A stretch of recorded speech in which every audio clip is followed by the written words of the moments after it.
I'm Cynthia Cox, and this is the Nonprofit Minute. Today we're going to talk about what you should be including on your minister's W-2. That's right, we're talking about the W-2 income because the IRS considers most ministers employees for tax purposes. So what do you include? It seems like a simple topic, but I always get questions. So we want to make sure that we include their salary, their base salary. That one seems pretty obvious, but we also want to make sure that we're including those other items that the church and the church members so generously want to give to their pastor. So that would include that love offering. Maybe for Christmas you gave him an extra love offering, or because it was his anniversary.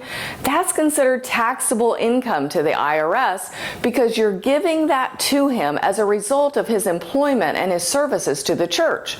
So you got to put that on his W-2. Well, what about if it's a retirement gift? I mean, after all, he's retired, so couldn't we say that he's no longer an employee of the church? No. The IRS wants you to include that too, because that came as the result of those prior years of service to the church, and it usually comes on the end of his time with the church. So you've got to put that on the W-2 as well. So what else do we add to that W-2? Well, what about that new pastor? He comes on board and you want to do something really special for him, and the church members want to do something, so you do what we used to call a long time ago a pounding. Instead of giving him food, you give him gift cards. That's a great idea. Everybody can use a gift card to the local store.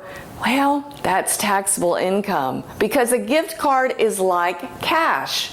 So you got to add all those gift cards up and add that to the W-2. What about the fact that the minister drives miles for the church, and they give hours of work, and they too put a ton of miles on their car. So what if you, the church, want to buy him a car? Oh, it's a great idea, and it's purely non-taxable when he's driving for the church and he's got business miles.